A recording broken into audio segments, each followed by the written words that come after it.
From Recorded Future News and PRX, this is Click Here.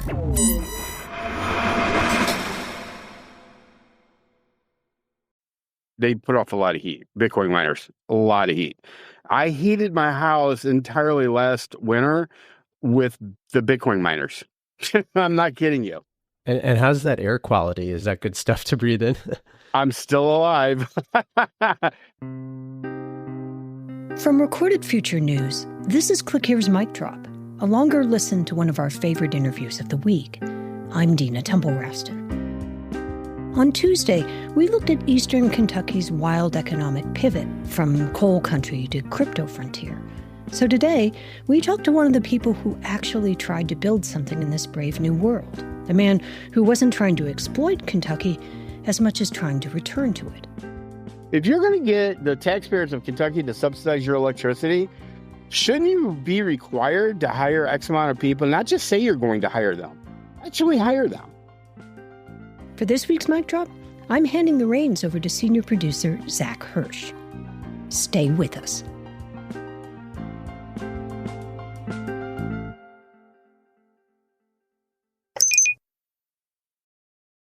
Click Here is brought to you by Progressive Insurance. Fiscally responsible, financial geniuses, monetary magicians. These are things people say about drivers who switch their car insurance to Progressive and save hundreds. Visit Progressive.com to see if you could save. Progressive Casualty Insurance Company has affiliates. Potential savings will vary.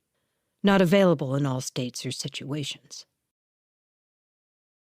Support for Click Here comes from Quince. And you're probably like me. When the weather warms up, the idea of buying yourself a whole new wardrobe seems like a good one. And then a lot of what you buy ends up in a pile of clothes you never wear. Quince will help break you of that habit. Their pieces are timeless, lightweight, and responsibly manufactured with premium fabrics and finishes. And the best part? Everything on Quince is priced 50 to 80% less than what you'd find for similar brands because they work directly with top artisans and cut out the middleman. I have a pair of their suede mules. They're water repellent, look expensive but aren't, and the insole is incredibly comfortable from the moment you put them on. They're the perfect slip-ons for the summer. So treat your closet to a little summer glow-up with Quince. Go to quince.com/clickhere for free shipping on your order and 365-day returns. That's Quince, QUINCE.com/clickhere to get free shipping and 365-day returns.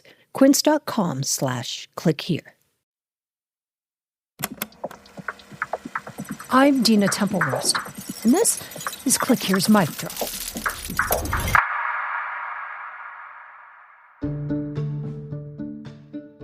We talked to a lot of people while we were reporting in Kentucky. Environmentalists, lawyers, residents, professors, even a finance guy who had a few things to say.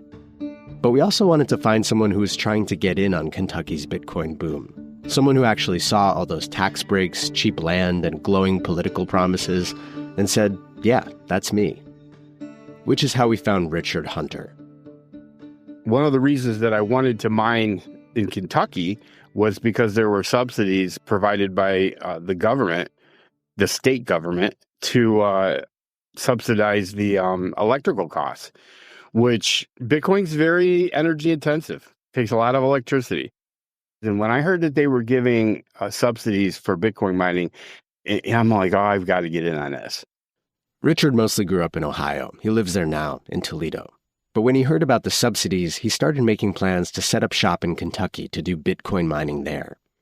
For Richard, this wasn't just a business opportunity. It was a homecoming.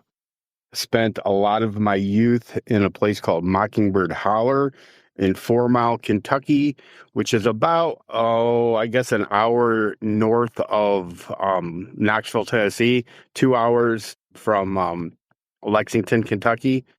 His great-grandfather ran moonshine. His grandfather was a coal miner, and every summer his dad sent him back from Ohio to visit the hills of Kentucky. My father wanted my brother and I to know what it's like to be in the hills. And so every summer of my young life, I spent in that holler with my grandmother, my dad's mother. And we ran through the mountains barefooted and collected turtles and was playing in the creek. That was our life.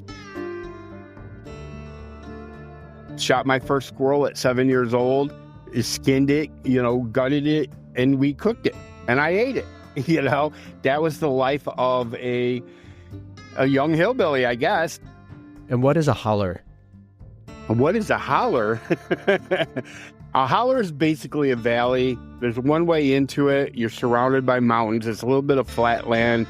If you read it on a map, it will say hollow. But the people who live there will refer to it as a holler. Back in the early days of crypto, before Bitcoin was a household word, Richard was back in Mockingbird Holler, selling timber. Then he got a call from his 19-year-old cousin, Dylan. And he says, hey, he goes, would you be cool with me coming and staying with you for the weekend? I'd like to shoot your guns. I'd like to ride your four-wheelers and just hillbilly it up. And I'm like, yeah, no, that's cool with me. I was cool with that. So Dylan shows up. Dylan's a typical 19-year-old college student, partying hard and just blowing off steam. But the weird thing was Dylan just would not shut up about this thing called Bitcoin. I'd never heard of Bitcoin before, had no clue about it.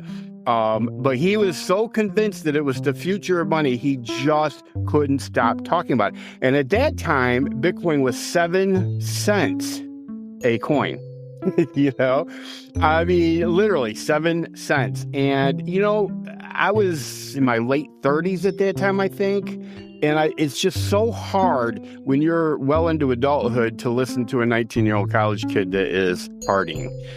And so I just ignored it.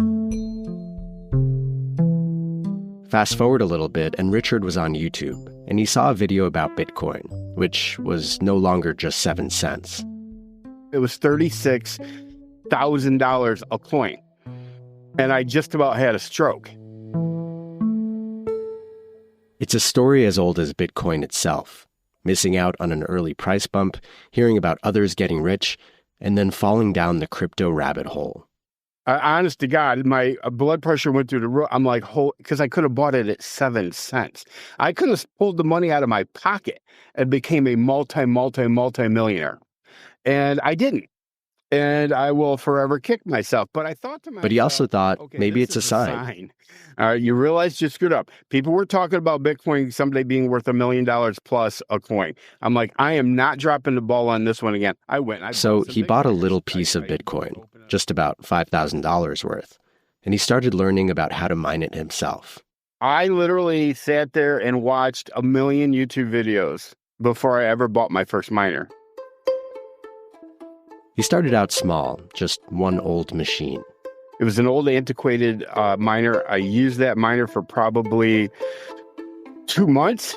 Then another. I felt confident to upgrade to a what I called a big boy miner, a real miner. Something that you would see in these mining farms. And another until there were 6. They look like old-fashioned desktop computers, tower computers. And the fans blow over the chips to keep them cool because they're just screaming demons. I used to call my miners my girls, and every morning I'd get up and I'd pour a cup of coffee and I'd go downstairs to see how the girls were doing, And I have 4 cats. I'm a crazy cat guy. And they shed a lot. And right now I have the fans off of my Bitcoin miners because they need to be cleaned out. Not because they're junk, but because the cat hair is getting thick. And that's going to lead to a disaster. Is there a fire risk? You're talking about things that did keep me up a few nights. But nothing ventured, nothing gained. If you're not willing to die in a fire, then you don't belong in the business. When we come back, Richard tries to take his mining operation to the next level. Stay with us. How did the internet go from this? You could actually find what you were looking for right away, bang, to this. I feel like I'm in hell. Spoiler alert, it was not an accident. I'm Cory Doctorow, host of Who Broke the Internet from CBC's Understood. In this 4-part series, I'm going to tell you why the internet sucks now, whose fault it is, and my plan to fix it. Find Who Broke the Internet on whatever terrible app you get your podcasts. ChatGPT, AI machines, satellite, engine ignition, click here, and liftoff. The plan was simple. Start small in Ohio, scale up, and then move the operation to Kentucky for all that cheap power, those tax incentives. Maybe he'd even create some local jobs. But I was somewhat shocked by how loud it was. It was very loud. You want to know what a Bitcoin miner sounds like? This is a perfect example. It literally sounds like you're blow drying your hair at the highest speed. That's what it sounds like. And think about that times 300 for one shipping container, times 8 or 16. It's going to put out a lot of noise.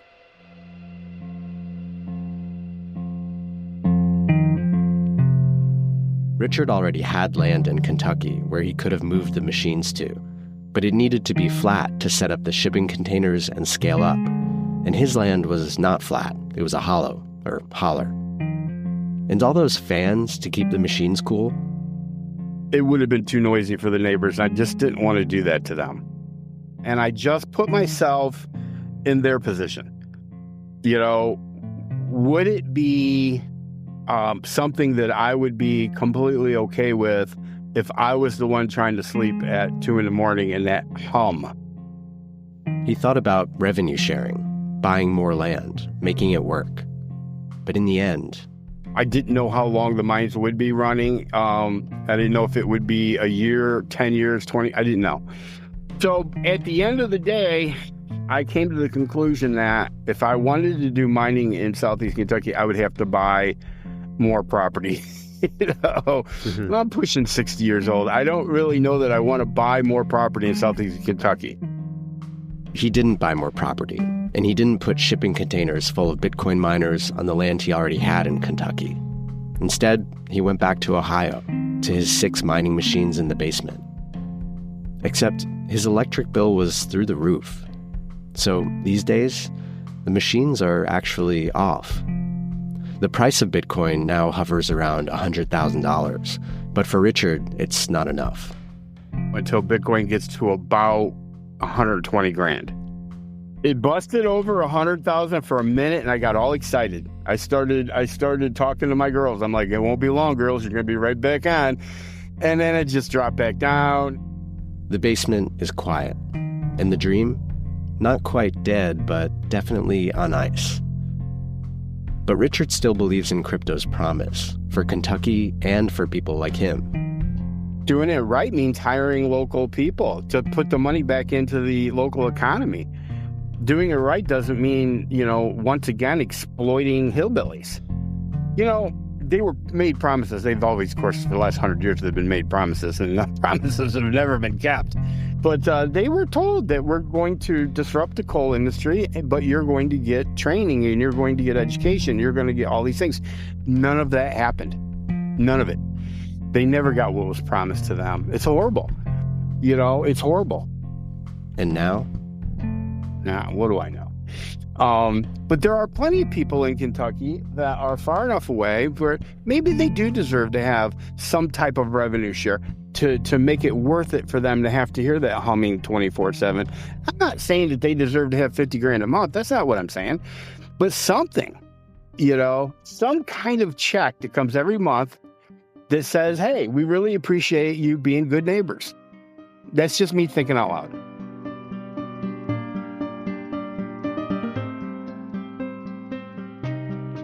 From Recorded Future News, this has been Click Here's Mic Drop. It was written and produced by Megan Dietrich, Sean Powers, Erica Guida, Zach Hirsch, Lucas Riley, and me, Dina Temple-Rest. It was edited by Karen Duffin.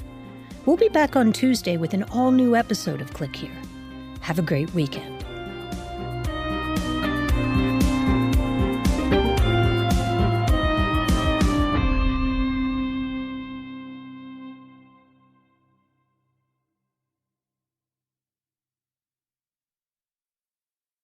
If you're looking for a daily guide to cybersecurity news and policy, sign up for the Cyber Daily from Recorded Future News.